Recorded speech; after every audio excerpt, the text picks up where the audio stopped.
serving the Republic of the Philippines for more than 75 years. Ito po ang Presidential Broadcast Service. Ang Pilipinas ngayon. Narito na ang pinakamainit na mga balita na nakalap sa bawat sulok ng bansa. Ihahatid sa bawat Pilipino saan man kayo sa mundo. Ang Pilipinas ngayon. Pakinggan ang bawat kaganapan sa bawat lalawigan.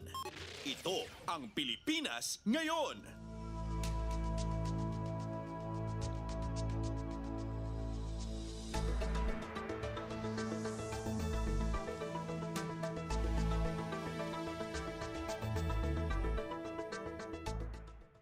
Magandang araw po sa ating mga tagapakinig. Welcome po ulit sa ating programang Ang Pilipinas Ngayon. Sa ngalan ni Ven Blones, ito po si Steph Vicente. Samahan niyo po ako sa kabuuan ng ating palatuntunan.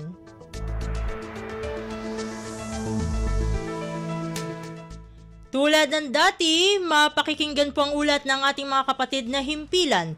Sa probinsya, ang ating mga segmentong balitang negosyo at kalakalan, balitang sports at balitang artista, maging ang ilan sa mga pangunahing balita mula dito sa ating bansa. Yan po sa kabuuan ng ating palatuntunan, ang Pilipinas Ngayon. Kumpleto, detalyadong balitaan, di papahuli sa mahahalagang kaganapan. Kamustahin ang inang bayan, ang Pilipinas Ngayon.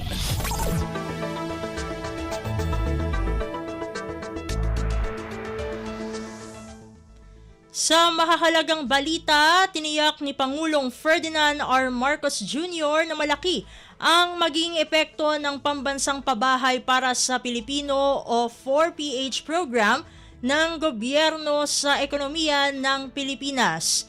Binigyang din ito ni Pangulong Marcos kasabay ng atas niya sa lahat ng ahensya ng pamahalaan na ipagpatuloy lamang ang mga hakbang upang tugunan ang kakulangan sa pabahay sa bansa. Sa kanyang pulong kasama ang Department of Human Settlements and Urban Development o DHSUD at National Economic and Development Authority o NEDA, sinabi niya na inaasahan niya na malaki ang maiaambag ng naturang housing program sa ekonomiya ng bansa kaya dapat itong isakatuparan. Layon ng 4PH program na tugunan ang 6.5 milyong housing backlog sa pamamagitan ng pagpapatayo ng 1 milyong housing unit kada taon hanggang sa taong 2028. Pasada ng mga balita mula sa Pilipinas. Pasada ng mga balita mula sa Pilipinas. Para sa mga Pilipino saan man sa mundo. Ang Pilipinas Ngayon.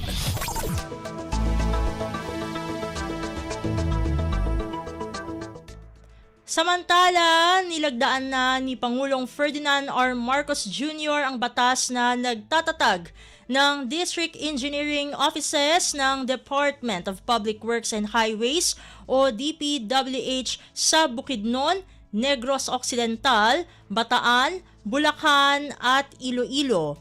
Dahil dito, itatayo na ang Bukidnon 4th District Engineering Office sa lungsod ng Valencia maging ang mga sumusunod.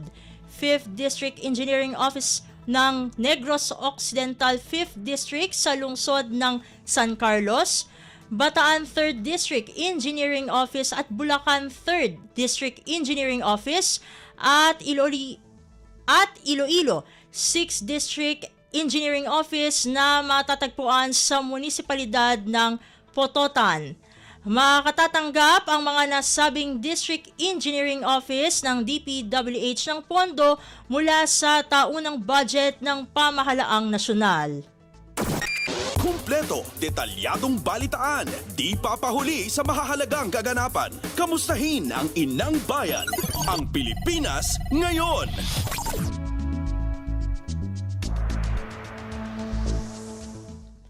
Sa iba pang mga balita, hindi pa kinukumpirma ng Department of Foreign Affairs o DFA ang ulat na nasawi na ang isang Pinoy seafarer mula sa barkong inatake ng Houthi rebels sa Red Sea. Ayon kay DFA Undersecretary Eduardo De Vega, hanggat wala silang nakikitang katawan o bangkay, hindi nila ito kukumpirmahin. Umaasa si De Vega na buhay pa ang nawawalang seaman. Sinabi pa ni De Vega na ipinagbigay alam ng principal ng MV Tutor kay Philippine Ambassador to Greece Giovanni Palek na magsasagawa sila ng search operations para sa nawawalang Pinoy seaman kapag nakadaong na ang barko na ligtas o sa ligtas na daungan. Pasada ng mga balita mula sa Pilipinas para sa mga Pilipino saan man sa mundo. Ang Pilipinas Ngayon.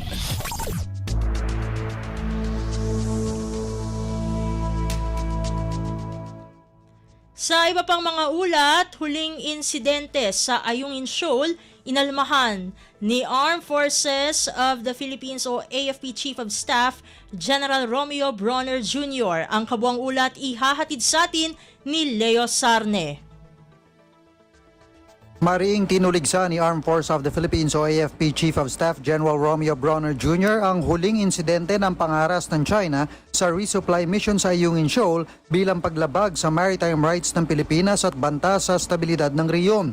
Sa isang pahayag, iginit ni General Bronner na walang karapatan o legal na kapangyarihan ng China na panghimasukan ang lehitimong operasyon o lumikha ng pinsala sa pag-aari ng Pilipinas sa loob ng exclusive economic zone ng bansa. Binigyang diin ng general ng agresibong pagkilos ng China ay nagresulta sa bodily harm at lantarang paglabag sa international maritime law at sa soberenya at pambansang karapatan ng Pilipinas. Nanindigan si General Bronner na mananatiling tapat ang AFP sa pagtataguyod ng rule of law at makikipagtulungan sa mga international partners para masiguro ang kapayapaan at stabilidad sa West Philippine Sea at sa Indo-Pacific region. Mula sa AFP, ito si Leo Sarne para sa Radyo Pilipinas. Kumpleto, detalyadong balitaan, di papahuli sa mahahalagang kaganapan. Kamustahin ang inang bayan, ang Pilipinas Ngayon.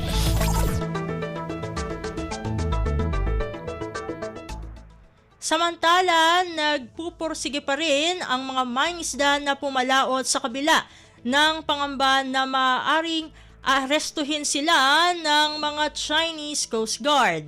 Sa panayam ng Radyo Pilipinas, sinabi ni Pamalakayan National Chairman Fernando Hicap na ito na kasi ang kanilang trabaho at pinagkukunan ng pangkabuhayan. Ang ginagawa na ngayon ng mga mangingisda ay kada grupo silang pumapalaot upang kung may aarestuhin man ay may makakakitang iba at magbalita sa pangyayari. Nangingisda sila, grupo-grupo, para sabi nila, kung mayroong mang inaresto, at least mayroong makakauwi para makapagpinto kung anong gagawin. At saka sa panibala, sabi nila, pwedeng puyugin nila yung pag-aresto. May mga may mga ganong plano rin. Pero siyempre, hindi na ma-over yun sa napakalaking barko ng Chinese Coast Guard kung talagang gagawin yun. Sinabi pa ni Hicap na may mga nawawalang payaw ang mga mangingisda na pumalaot sa Baho de Masinloc. Posible aniya na sinadyang kinuha o kaya ay tinangay ito ng mga barko ng Chinese Coast Guard. Malaking kawalan aniya sa mga mangingisda ang pagkawala ng kanilang payaw. Malaki mong kawalan din sa ating mga mangingisda kasi malaki rin yung gastos dito eh. Hindi siguro abot mga kalahating libo at 500,000 no? Yung gastos sa isang payaw sa mga malalalim na bahagi. Kaya yun ang problema. Yan ang tinig ni Pamalakayan National Chairman Fernando Hicap. Pasada ng mga balita mula sa Pilipinas para sa mga Pilipino saan man sa mundo. Ang Pilipinas Ngayon.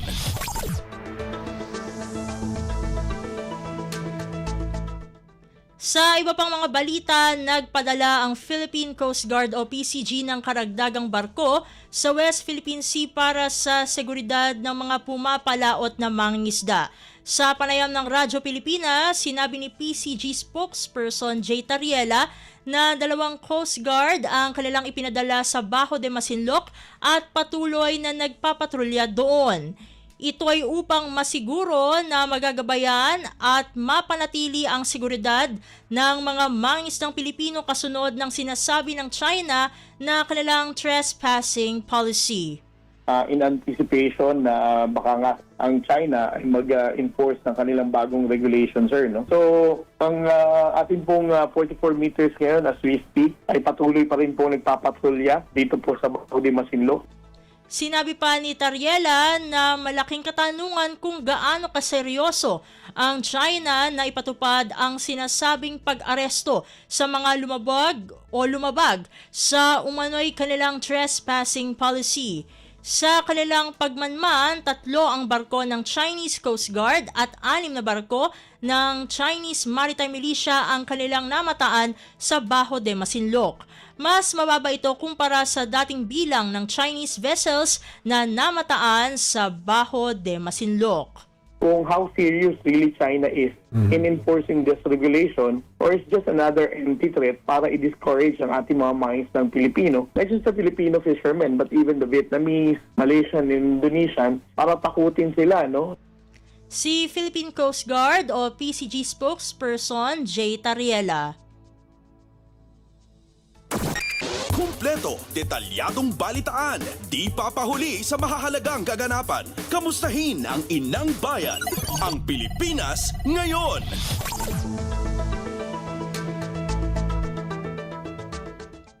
Samantala, hiniling naman ni Senate Majority Leader at Senate Special Committee on Maritime and Admiralty Zones Chairperson Senator Francis Tolentino kay Foreign Affairs Secretary Enrique Manalo na humingi na ang Pilipinas ng tulong sa International Committee of the Red Cross o ICRC na nakabase sa Geneva, Switzerland. Sa gitna ito ng lumalalang aksyon o tensyon sa China o ng China sa West Philippine Sea. Ayon kay Tolentino, ang ICRC sa ilalim ng Geneva Convention ay maaaring mag-facilitate ng kinakailangang humanitarian aid ng mga tauhan ng ating Philippine Navy na naninirahan sa BRP Sierra Madre sa Ayungin Shoal. Magbibigay daan rin aniya ito upang mapadali ang pagde-deliver ng mga supplies na kailangan ng ating tropa doon. Pasada ng mga balita mula sa Pilipinas para sa mga Pilipino saan man sa mundo. Ang Pilipinas ngayon.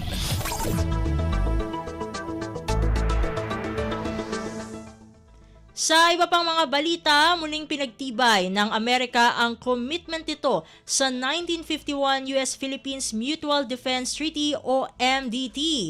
Kasunod ito ng pag-atake ng Chinese Coast Guard sa mga tauhan ng sandatahang lakas ng Pilipinas kung saan isa rito ang lubhang nasugatan. Ayon sa US State Department, maaaring magamit na basehan ang pag-atake ng Armed Forces of the Philippines at mga pampublikong sasakyan para i-invoke ang Mutual Defense Treaty sa pagitan ng Washington at Manila. Sa pulong ni Deputy Secretary of State Kurt Campbell at Philippine Undersecretary of Foreign Affairs Maria Teresa Lazaro, kapwa sila sumang-ayon na banta sa kapayapaan at katatagan sa rehiyon ang mapanganib na aksyon ng China.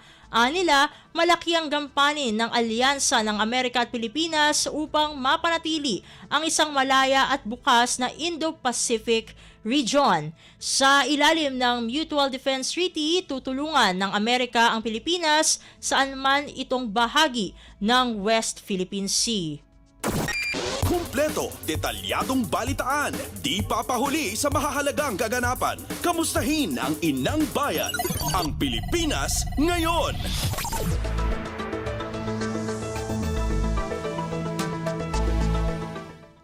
Samantala, nangyayaring lumalakas ang ekonomiya ng Estados Unidos kada nalalapit ang kanilang eleksyon. Sa panayam ng Radyo Pilipinas, sinabi ni Filipino-Canadian economist Dr. Michael Batu na ito ang dahilan ng pagbaba ng halaga ng piso kontra dolyar. Dagdag niya, kapag lumalakas ang ekonomiya ng Estados Unidos ay nakakaakit ito ng mga investments.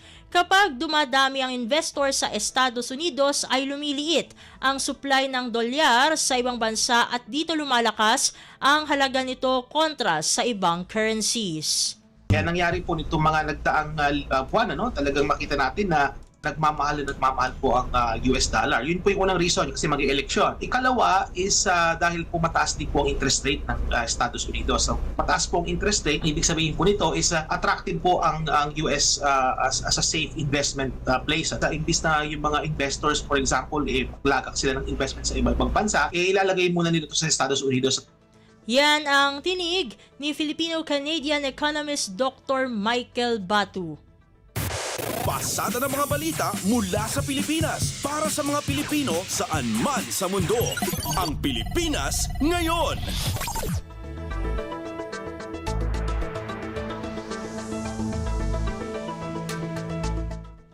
Sa iba pang mga balita, Department of Agriculture o DA sinasapinal na ang guidelines para sa mas malawak na bentahan ng 29 pesos kada kilong bigas. Ang detalye ng balita ihahatid sa atin ni Mary Ann Bastasa.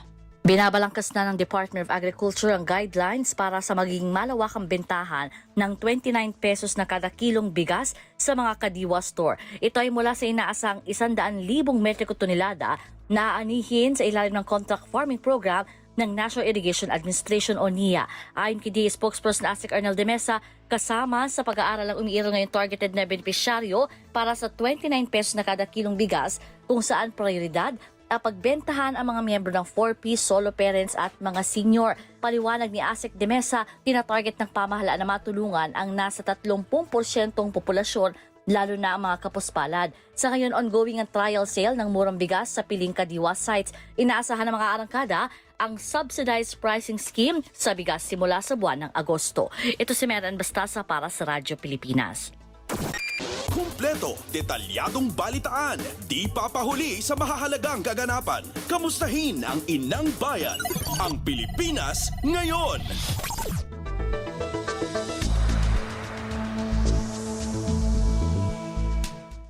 Samantala, paggamit ng electronic o digital signature sa pagpoproseso ng mga permit para sa mga flagship infrastructure project ng pamahalaan, pinayagan ng National Economic and Development Authority o NEDA. Ang kabuang ulat ihahatid naman sa atin ni J. Mark Dagala. Pinayagan ng National Economic and Development Authority o NEDA ang paggamit ng mga electronic o digital signature para sa mga ilang dokumento para pabilisin ang proseso sa pagkuha ng mga permit sa mga flagship infrastructure project ng pamahalaan. Ito ang inihayag ni NEDA Secretary Arsenio Balisacan ng lagdaan nito ang Memorandum of Understanding katuwang ang Anti-Red Tape Authority o ARTA makaraang selyuhan nito ang implementing guidelines para sa Executive Order No. 59. Layo din ito na alisin ang red tape sa mga flagship infrastructure project ng pamahalaan upang mabilis itong makompleto at nakasunod sa itinak ng panahon. Sa ilalim din ng nasabing guidelines, lilimitahan na lamang sa 3 ang signatory sa bawat dokumento may kinalaman sa proyekto at dapat sila ay may direktang pananagutan dito. Pinapayagan din ng naturang panuntunan ang sabayang pagpoproseso ng mga aplikasyon sa pamamagitan ng pagsusumite ng isang affidavit of undertaking. Binigyan din ni Balisacan na sa pamamagitan nito ay makahabol ng Pilipinas sa mga kapit bansa nito sa Timog Silangang Asya na anihin na maganda benepisyong dulot ng mga nakahanay na infrastruktura sa larangan na ekonomiya. J. Mark Dagala, Radyo Pilipinas. Pasada ng mga balita mula sa Pilipinas para sa mga Pilipino saan man sa mundo. Ang Pilipinas Ngayon.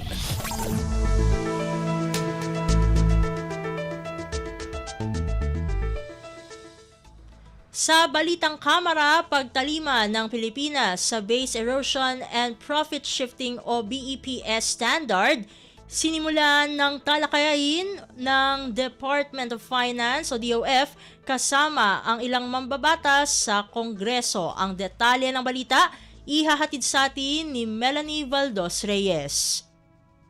Sinimulan na ng Department of Finance Revenue Operations Group ang 3-day International Competency Program katuwang ng kagawaran ng Asian Development Bank at Economic Cooperation and Development upang tipunin ang mga tax policy makers at partner agencies. Layo ng workshop na talakayin ang compliance ng Pilipinas sa Base Erosion and Profit Shifting o BEPS standard. Ang membership ng bansa sa BEPS Inclusive Framework ay proactive step para sa pantay na oportunidad ng pagnenegosyo sa loob at labas ng bansa at pairalin ang transparency, fairness at sustainability ng tax administration. Ayon kay DOF Undersecretary Carlito Martin Mendoza, mahalaga sa ekonomiya na mabuwisan ang lahat ng kita sa bansa para suportahan ang public service at infrastructure project ng gobyerno. Ito ay dinuluhan ni House and Senate Ways and Means Committee Chair Representative Joey Salceda at Senator Sherwin Gatchalian at mga key officials ng DOF. Melanie Valdos Reyes para sa Radyo Pilipinas. Pasada ng mga balita mula sa Pilipinas para sa mga Pilipino saan man sa mundo. Ang Pilipinas ngayon.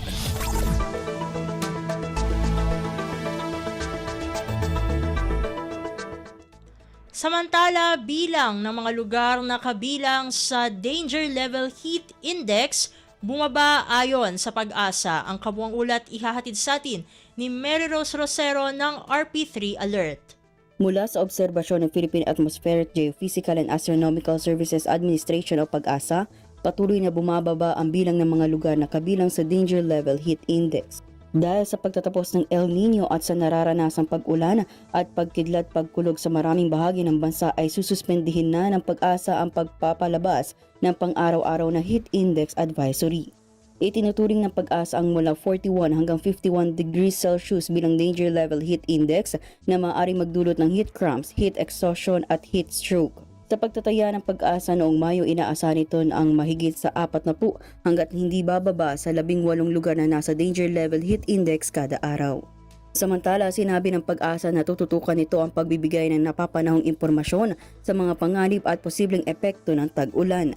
Maaari pa rin ma-access sa website ng Pag-asang Heat Index Advisory upang makatulong sa malaman ang mga lugar na maaaring makaranas pa rin ng mainit na temperatura. Magpapatuloy naman sa March 1, 2025 ang pagsubaybay sa heat index ng bansa kasabay ng mainit na panahon at tagtuyot. Mula RP3 Alert, ito si Mary Rose Rosero para sa Radyo Pilipinas. Pasada ng mga balita mula sa Pilipinas para sa mga Pilipino saan man sa mundo. Ang Pilipinas ngayon.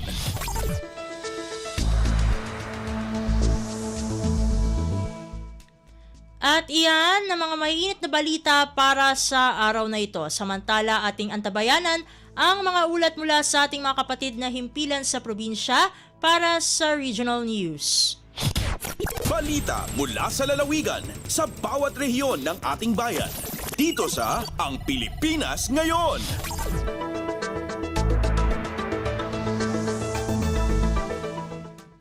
Narito na ang bugson ng ating mga regional news. Dumako muna tayo sa rehiyon ng Luzon. Simultaneous barangay cleanup drive ginawa sa 32 barangay ng bayan ng Lingayen bilang bahagi ng kampanya laban sa sakit na dengue. Narito ang buong balita na ihahatid sa atin ni Ruel de Guzman mula sa Dagupan. Ginawan suman kakabansag ya panaglinis at 32 sa barangay na bali na Lingayen nya kaiba ad aray kukbang nagagawa na LGU kontra ad sakit ya dengue. Sabit na aktibidad, ya dinauluan na Lingayen Municipal Health Office at ampian na linisan tanaukal iray lugar sa ragton panubungan na are agayat ya walay awit dan dengue virus. Ayat katekep na panobserba at Dengue Awareness Month natanya bulan na walaan niya teman Stop the Spread, sama-sama nating supuin ang dengue. Kaibad saya, imbaga ng dulag punong barangay Kati Kanilang ya ang gano mamidwa at sa kibulandan gagawon so niyan aktibidad at lugar da akila irad Municipal Health Office tamarakep niyang programa ya makatulong para abiglaman na are residente. Unong sa datos na bitan opisina, manlapo ng bulan na Enero ang gadnatan niya bulan na Hunyo, wadjalad 137 subilang na kaso na dengue at bali na Lingayen ng 2023 jad buon taon sabit ng balay at akapantala ng 246 sa kaso na dengue. Manlalapod RP Dagupan, Shaq si Ruel de Guzman para Radyo Pilipinas World Service. Balita mula sa lalawigan sa bawat rehiyon ng ating bayan. Dito sa Ang Pilipinas Ngayon.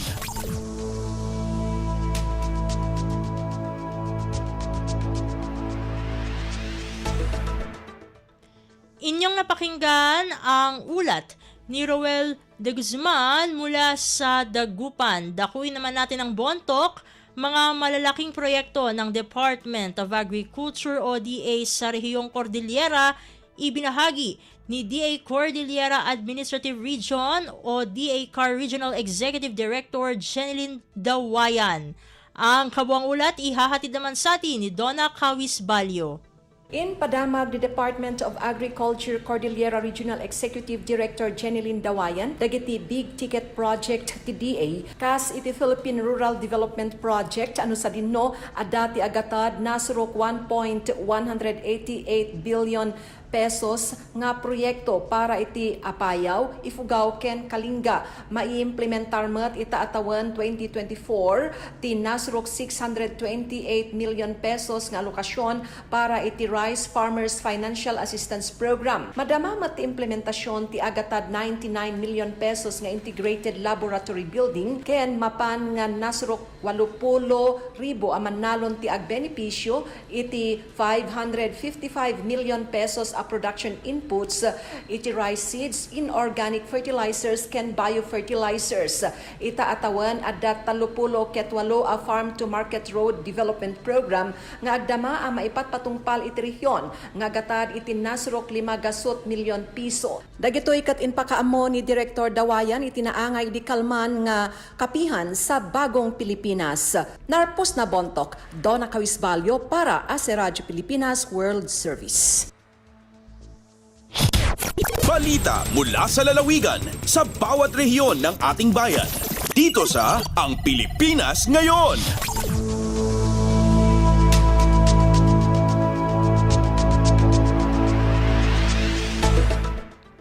Inyong napakinggan ang ulat ni Donna Kawis Balyo mula sa Bontoc.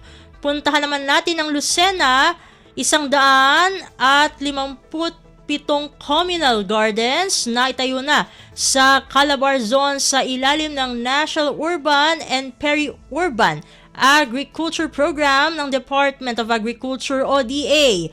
Narito si Carmi Isles para sa detalye ng balita.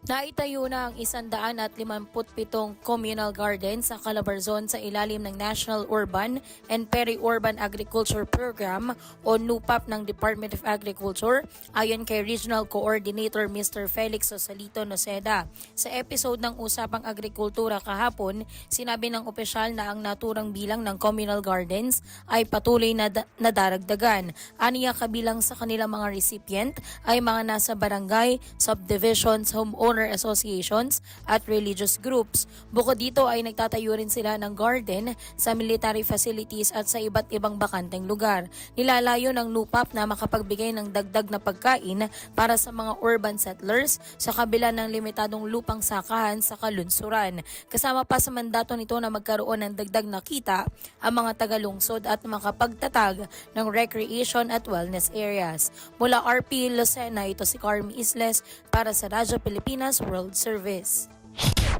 Balita mula sa lalawigan sa bawat rehiyon ng ating bayan. Dito sa Ang Pilipinas Ngayon.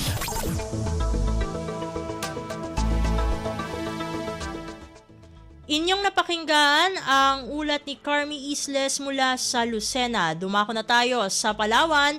Kongresista ng Palawan 2nd District dinepensahan ang Memorandum Circular No. 52 na in-issue ni Pangulong Ferdinand R. Marcos Jr. Ang kabuang ulat ihahatid sa atin ni Damian Lacasa. Indipinsaran Palawan 2nd District Congressman Jose Chavez Alvarez ang Memorandum Circular No. 52 nga paluwa Presidente Ferdinand Romualdez Marcos Jr. Matatandaan nga akagapil sa MC52 ang kasuguan ang presidente nga itabid sa regular nga Monday flag raising ceremony sa tanan nga opisina ang gobyerno, lokal nga gobyerno, mga aradalan ang bagong Pilipinas him-ig pledge nga akaresibi wala mitong batikos. Pero kung si Alvarez ang papakiman, prerogative makonta na ang presidente ang asambit nga kasuguan nga dapat dasunon ang tanan. Bakanda marimo makunta na kung isasambiten ang kada isara ang bagong Pilipinas him ig-pledge nga kada letra ijai sa idalim kuno ang pagiging makajos ig makabayan ang mga Pilipino. Agalindigi ang siyudad ang Puerto Princesa, Damian Lacasa Jr. para sa Radyo Pilipinas World Service. Balita mula sa lalawigan sa bawat rehiyon ng ating bayan. Dito sa Ang Pilipinas Ngayon.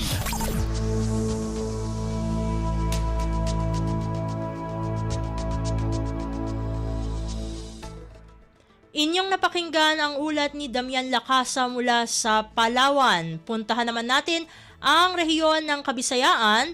Samar State University sumailalim sa 3-day seminar workshop sa archive management.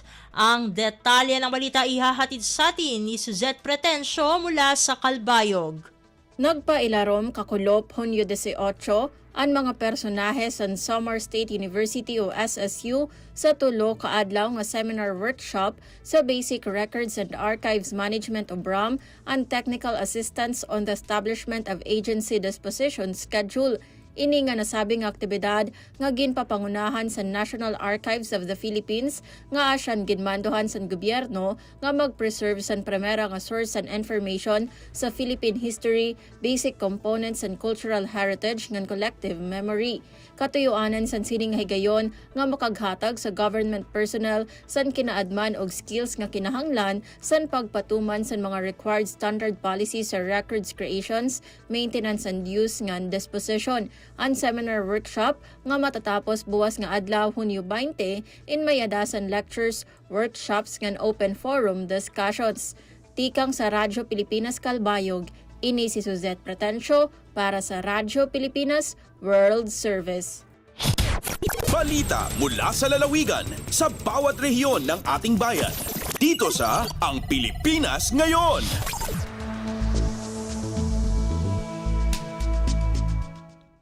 Inyong napakinggan ang ulat ni Suzette Pretencio mula sa Calbayog. Dumako naman tayo sa rehiyon ng Mindanao, pagpapalawak sa potensyal ng Caraga Region sa rice production, tinututukan ngayon ng Department of Agriculture o DA. Narito si Raymond Aplaya para sa balita mula sa Tandag. Gipaningkamutan karon sa Department of Agriculture o DA Caraga nga mas mulapad pa ang mga kahumayan dinhi sa rehiyon. Sa gipaygayon nga kapihan sa Bagong Pilipinas, gibutyag ni Regional Executive Director Arlan Mangilen nga sa kasamtangan adunay 108,000 ka hektarya sa yuta dinhi sa rehiyon ang pwedeng matamnan og humay. Apan ang nagamit lang matud paniini karon ang analang sa 80,000 ka hektarya. Sumala pa nga wala gayud magamit sa kinatibuk-an ang potensyal ning rehiyon diha sa rice production. Sigunini nga ilan na kining gihatagan og pagtagad nga matubag ang mga nahimong babag o problema pinagi sa paghatag og marching order ngadto sa mga focal person sa rice program nga tutukan ang pagpalambo sa rice production ning rehiyon. Gikan sa Radyo Pilipinas Tandag, kini si Raymond Aplaya alang sa Radyo Pilipinas World Service. Balita mula sa lalawigan sa bawat rehiyon ng ating bayan. Dito sa Ang Pilipinas Ngayon.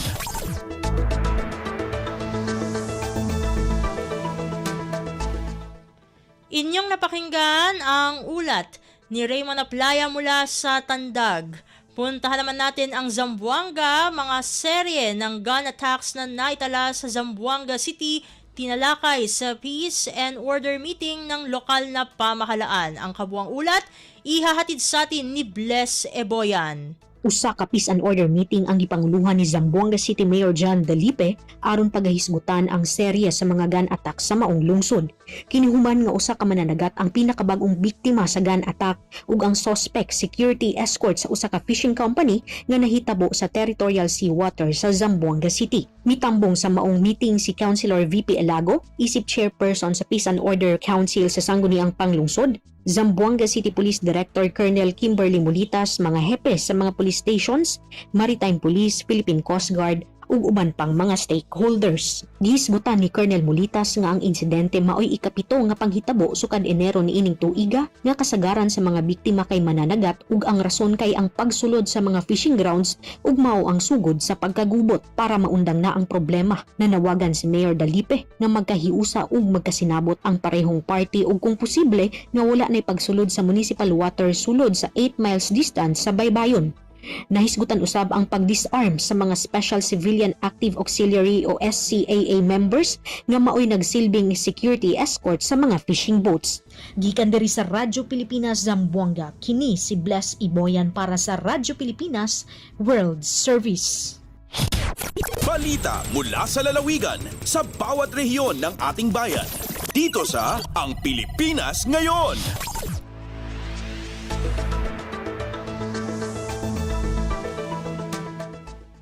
Inyong napakinggan ang ulat ni Bless Eboyan mula sa Zamboanga. Dakuin naman natin ang hulo, pamahagi ng TDPAT Smart Grant sa mga piling benepisyaryo pinangunahan ng Pamahalaang Panlalawigan at ng Commission on Higher Education o CHED. Ang detalye ng balita ihahatid naman sa atin ni Fatma Gino. Piyag-uhanan hinda Governor Abdusa Cortan si Lupa Sug iban ni Director 2 Rudy Garcia. In charge sa Commission on Higher Education Regional Office 9 in pagtukbal sin pilak tatawangan ha mga student beneficiaries halupa sug sinakalabay adlaw yaon ditwa Sulu Provincial Gym ha capital site Patikul. Bang duunon ininiha kagisin initiative hinda Sulu 1st District Congressman Samir Tan, iban ni kusug tausug party list representative Sherny Tahan Tambot, habawaan sina tulong dunong program atawa TDP, iban student monetary assistance for recovery and transition atawa SMART program. Habaman sina TDP, Tertiary Education Subsidy, makatayma sampay pangpo tag 5,000 pilak grant in tiap-tiap beneficiary sa kahaba academic year. Sa habawan ni Subsin Smart Grant Program, dilan one-time fixed grant kimat kawan tag 5,000 pilak i mga qualified students nag-enroll haunun na undergraduate program para academic year 2023-2024. Dahil RP Holo, ini Fatma Adlicino para Radyo Pilipinas World Service. Balita mula sa lalawigan sa bawat rehiyon ng ating bayan. Dito sa Ang Pilipinas Ngayon.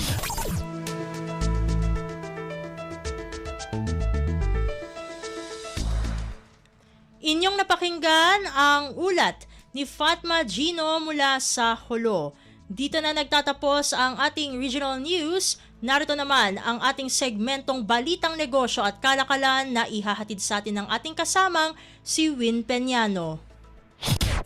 Lagay ng ekonomiya, kalakalan, negosyo at iba pa. Atin ang alamin dito sa Ang Pilipinas Ngayon.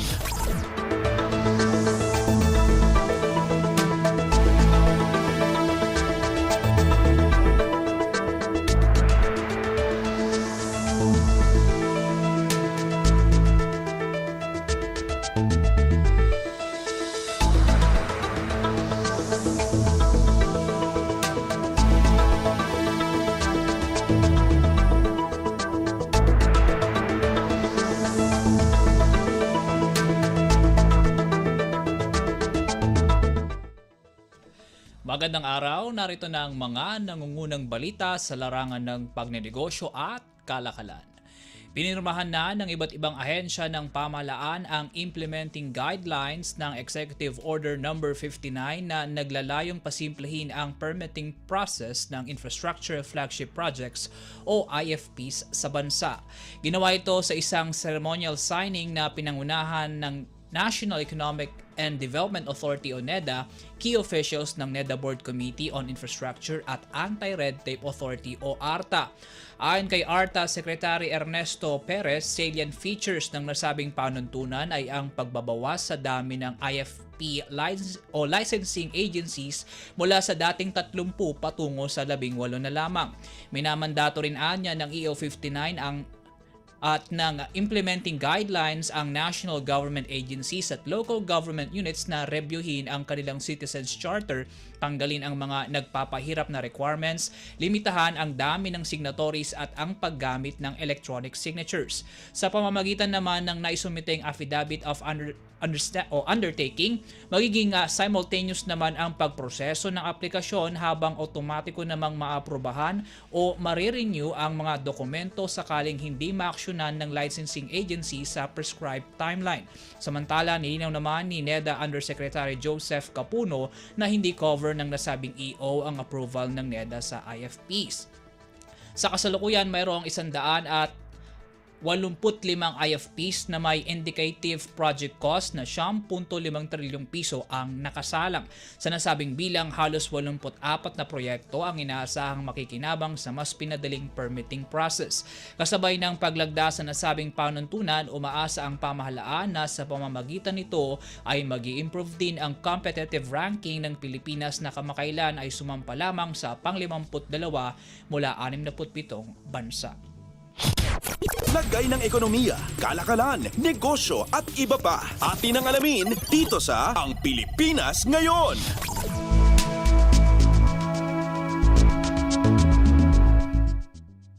Sa iba pang balita, tumaas ang personal remittances ng overseas Filipinos noong Abril. Base sa datos ng Bangko Sentral ng Pilipinas o BSP, umakyat sa $2.86 billion ang remittances ng mga Pinoy mula sa ibang bansa noong nakaraang buwan, 3.1% mas mataas kumpara sa $2.77 billion na naitala noong Abril ng nakaraang taon. Ayon sa Bangko Sentral, bulto ng padala ay mula sa land-based at sea-based workers na may humigit kumulang 1 taon na work contracts. Sa nasabi ring personal remittances, $2.56 billion dito ang pinadaan sa mga bangko na siyang mas malaki kung ikukumpara sa $2.48 billion na naitala noong nakaraang taon. Dahil sa April figure, sumampa na sa $12.01 billion ang personal remittances sa unang 4 na buwan ng 2024, 2.8% mas mataas kumpara sa $11.68 billion na naitala sa kaparehong panahon ng 2023. Bulto ng cash remittances noong Abril ay nagmula sa Estados Unidos, Saudi Arabia at Singapore. Lagay ng ekonomiya, kalakalan, negosyo at iba pa. Atin ang alamin dito sa Ang Pilipinas Ngayon.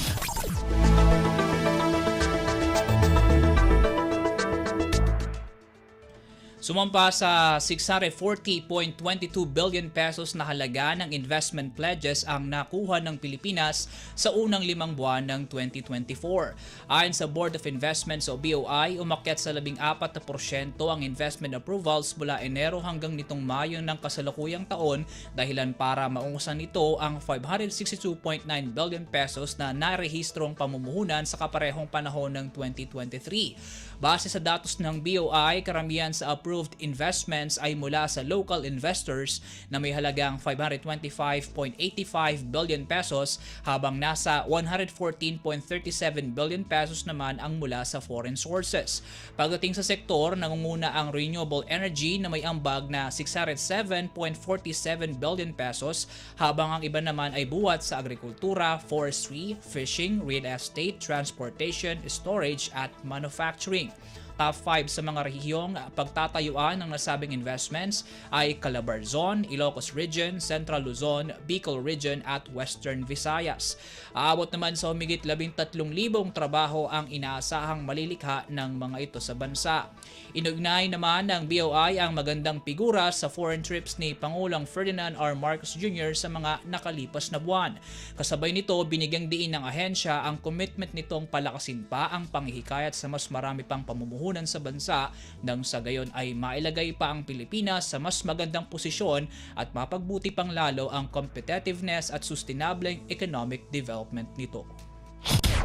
Lagay ng ekonomiya, kalakalan, negosyo at iba pa. Atin ang alamin dito sa Ang Pilipinas Ngayon.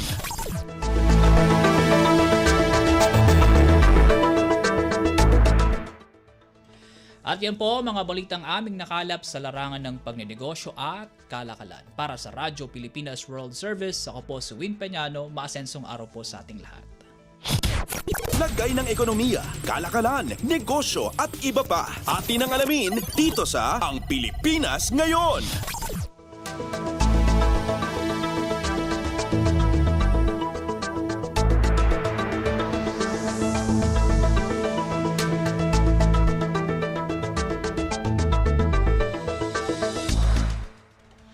Maraming salamat, Win, para sa ating segmentong Balitang Negosyo at Kalakalan. Dumako naman tayo sa ating segmentong Balitang Sports na ihahatid sa atin ng ating kasamang si Leo Magpayo.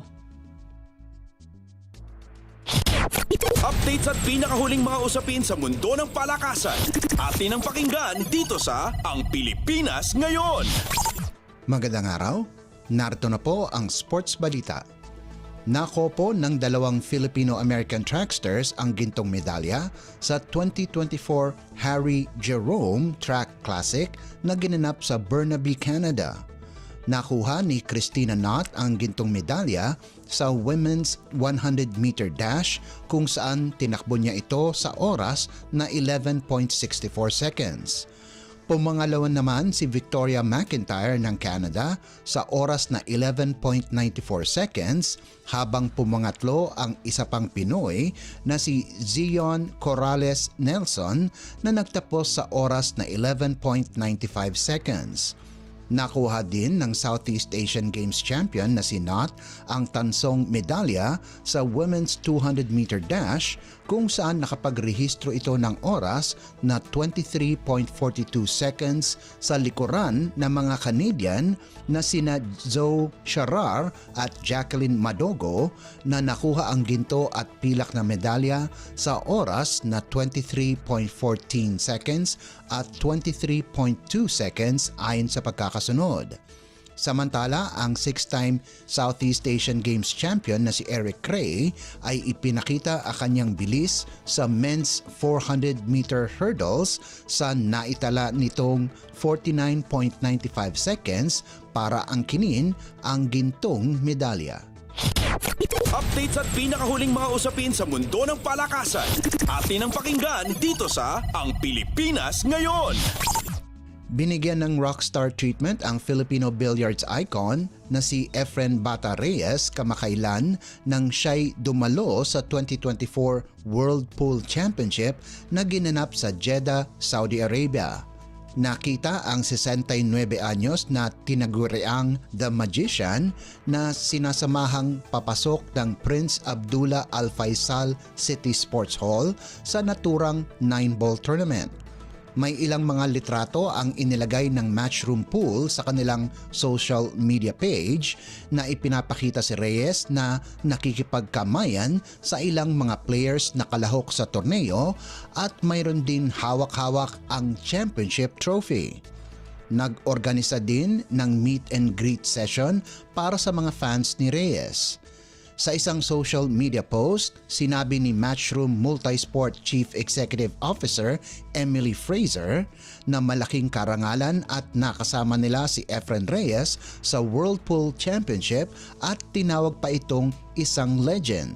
Si Reyes ang kauna-unahang Pilipino na nakakuha ng kampyonato ng 9-ball tournament noong 1999 kung saan tinalo niya si Chang Hao-ping ng Chinese Taipei 17-8 na ginanap sa Cardiff, Wales. Sinundan si Reyes ng 4 pang Pilipino kasama sina Alex Pagulayan noong 2004, Ronnie Alcano noong 2006, Francisco Django Bustamante noong 2010 at Carlo Biado nitong 2017. Si Johan Chua ang may pinakamagandang pagtatapos sa torneo ngayong taon kung saan umabot siya ng semifinals bago matalo kay Eklent Kasi ng Turkey 11-6. Updates at pinakahuling mga usapin sa mundo ng palakasan. Atin ang pakinggan dito sa Ang Pilipinas Ngayon. Ipinaramdam kaagad ng Philippine team ang kanilang presensya sa pamamagitan ng panalo sa unang araw ng Asian Tennis Federation o ATF Team Competition na kasalukuyang ginaganap sa Kalyang Center sa Singapore. Naipanalo ng boys at girls team ang kanilang unang asignatura sa kani-kanilang grupo kung saan tinalo ng boys ang Cambodia 2-1 at dinomina naman ng girls team ang Myanmar 3-0.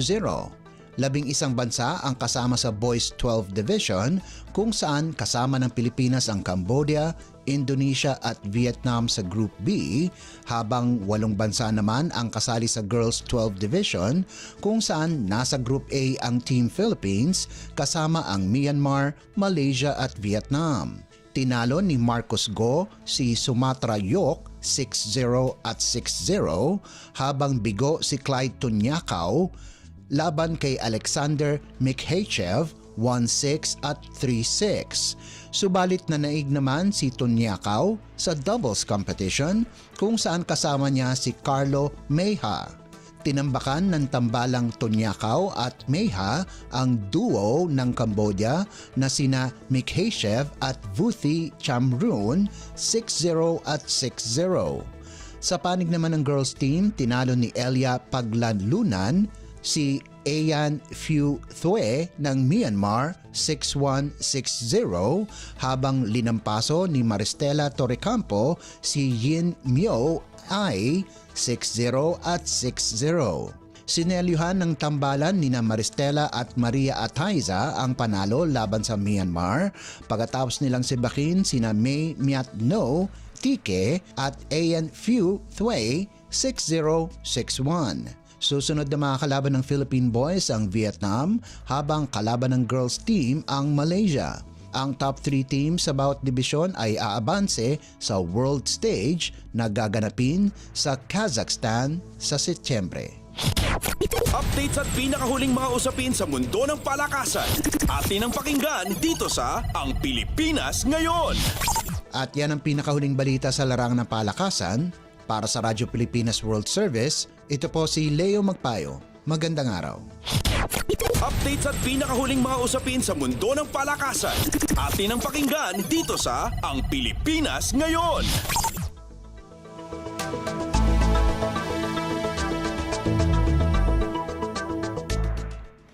Maraming salamat Leo para sa ating segmentong Balitang Sports. Para naman sa ating mga kachismis, narito na ang ating segmentong Balitang Artista kasama ang nag-iisang si Mama JT. Ang latest, ang hottest sa showbiz and entertainment. Heto na sa Ang Pilipinas Ngayon.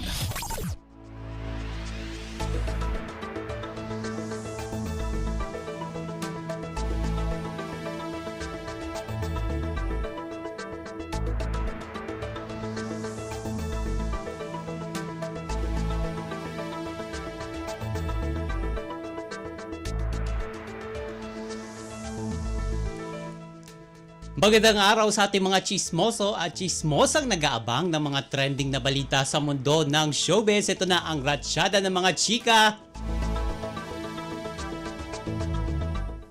Inihayag ng kapamilya celebrity couple na sina Loisa Andalio at Ronnie Alonte na nananatiling solid ang kanilang relasyon na umaabot na ng 8 taon.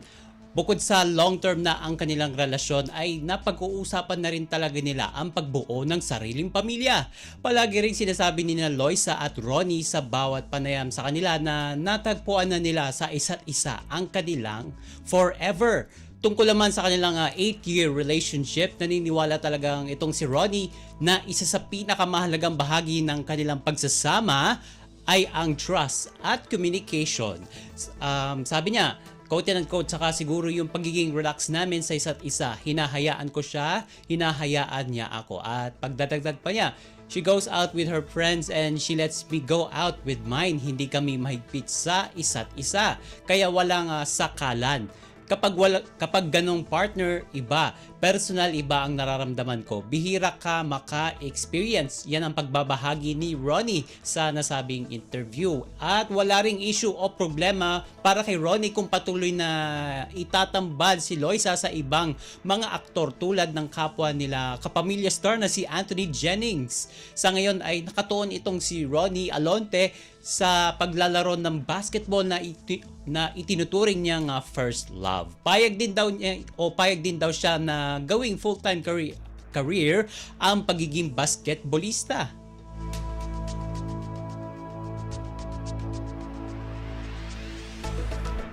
Sa iba pa natin chika for today, ibinahagi ng anak ni Mr. Pure Energy Gary Valenciano na si Gab na sinubukan nito ang sumali sa America's Got Talent.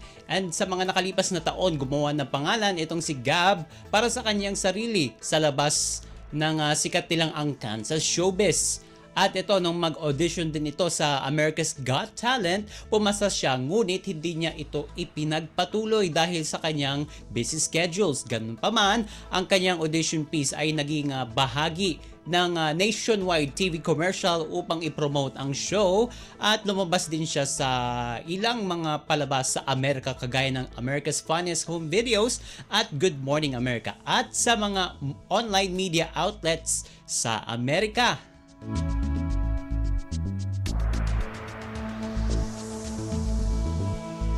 Ito pa, cool dad kung ituring ni Inigo Pascual ang kanyang ama na si Piolo Pascual. Sa press conference para sa upcoming kapamilya teleserye Pamilya Sagrado, ibinahagi ni Piolo ang pagiging cool dad nito. Sabi niya, quote and quote, "I've always been the cool dad.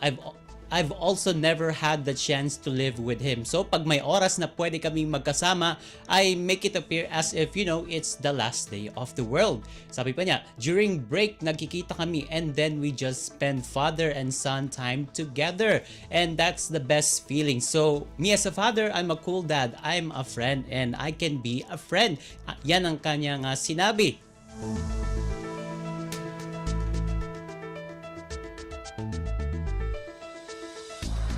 At sa uli natin chika for today, ibinahagi ng singer-actor na si Gerald Santos na nasa long-distance relationship ito ngayon.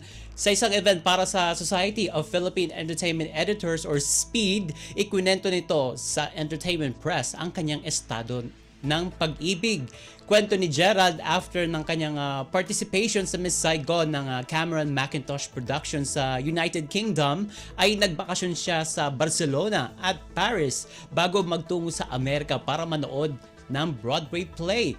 Habang nasa Amerika, doon nga niya nakilala ang kanyang Filipino-American girlfriend na isang military officer sa US Armed Forces. Isang taon na raw silang LDR o long distance relation o nasa long distance relationship, kaya naikwento rin nito ang mga hamon sa pagkakaroon ng karelasyon mula sa kabilang panig ng mundo.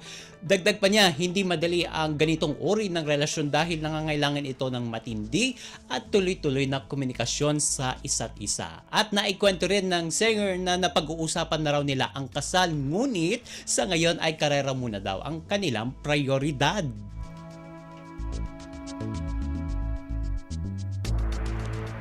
NOMG, wala na tayong oras para sa ating balitang artista. Maraming salamat mga kachismis sa pakikinig sa aking mga chika for today. Ako po si Mama JT para sa Radyo Pilipinas World Service. Ang latest, ang hottest sa showbiz and entertainment. Heto na sa Ang Pilipinas Ngayon.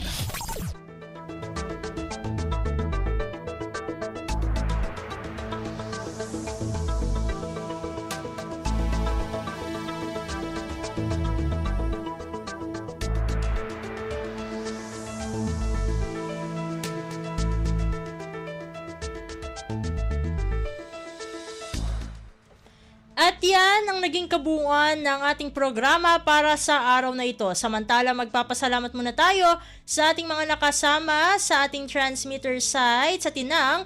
Sa studio, kasama natin sina Milo Jonella, Susan Aison at Anthony Pimentel. Pinasasalamatan din natin ang ating executive producer para sa araw na ito na si Jerome Toledo. Salamat din sa mga naghatid ng mga ulat mula sa Kamaynilaan at mga probinsya, pati na rin ang naghatid sa atin ng segmentong Balitang Negosyo at Kalakalan na si Win Peñano, ng segmentong Balitang Sports na si Leo Magpayo at ng segmentong Balitang Artista na si Mama JT. At syempre, maraming salamat sa ating station manager na si Mr. Ray Sampang. Maraming salamat po hanggang sa susunod na edisyon ng ating palatuntunan. Huwag kalimutang mag-like, mag-follow at mag-subscribe na sa mga social media account o page ng Radyo Pilipinas World Service upang maging laging updated sa mga mahahalagang balita. Sa ngalan ni Ven Blones, ito po si Steph Vicente. Mabuhay po tayong mga Pilipino. At yan ang Pilipinas ngayon. Muling samahan si Ven Blones sa parehong oras at alamin ang pinakahuling mga kaganapan at balita saan man kayo naroon. Ang Pilipinas ngayon.